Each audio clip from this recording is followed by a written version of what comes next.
Adakah murid-murid tahu bagaimana undang-undang di negara kita digubal? Adakah juga murid-murid tahu bagaimana seseorang bersalah itu dijatuhi hukuman?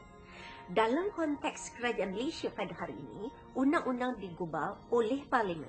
Sementara seseorang bersalah akan dijatuhi hukuman oleh hakim di mahkamah. Inilah tajuk fokus perbincangan kita pada kali ini, iaitu sistem perundangan di negeri Melayu. Sistem perundangan di negeri Melayu dibahagikan kepada dua, iaitu undang-undang adat yang terdiri daripada adat Temenggung dan adat Perpati. Satu lagi ialah undang-undang bertulis.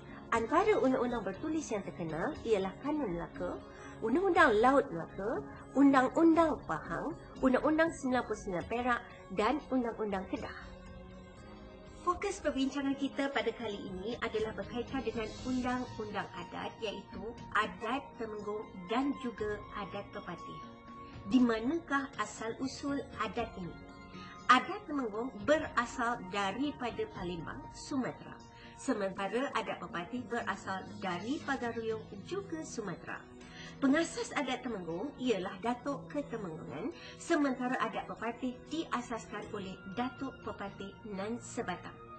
Adat Temenggung diamalkan di negeri-negeri Melayu dan adat Perpati diamalkan di Negeri Sembilan dan juga Nanning. Apakah ciri istimewa kedua-dua adat ini?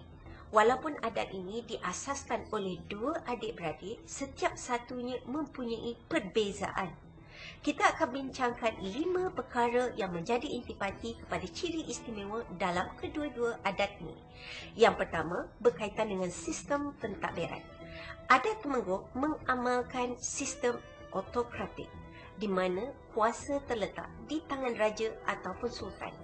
Sultan atau raja adalah ketua pentadbir yang juga menjadi ketua hakim, ketua agama serta menjadi lambang kedaulatan dan perpaduan.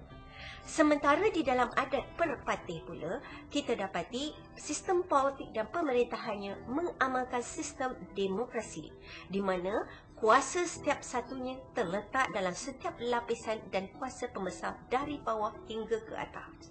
Dalam hal ini, semua perkara yang dibincangkan bersama dengan undang adalah secara musyawarah. Dalam aspek kedua pula berkaitan dengan sistem kekeluargaan. Dalam adat Temenggung mengutamakan kedua-dua belah pihak, iaitu ibu dan bapa.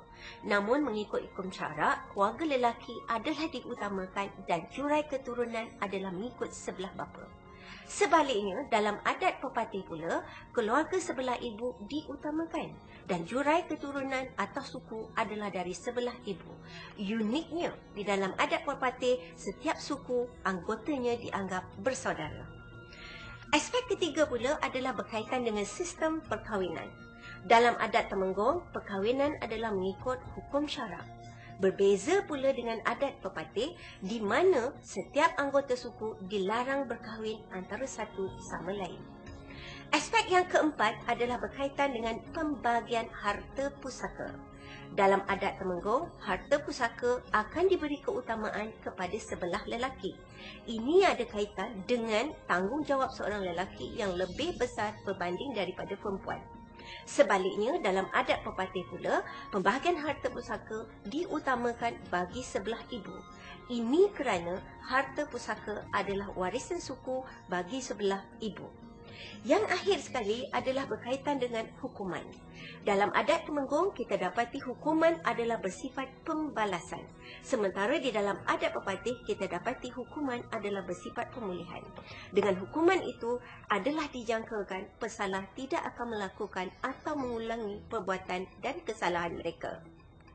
Dalam pembelajaran pada kali ini, kita telah pun mendapati dengan jelas bahawa masyarakat Melayu telah pun mempunyai sistem perundangan dan peraturan yang sistematik.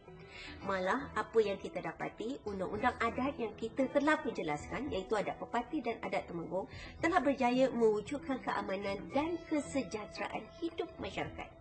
Oleh itu, generasi pada hari ini adalah menjadi tanggungjawab untuk memahami, mengamalkan dan juga mempertahankan undang-undang adat ini kerana ia adalah simbol kepada jati diri warisan bangsa kita. Sekian, kita ketemu lagi di lain pelajaran.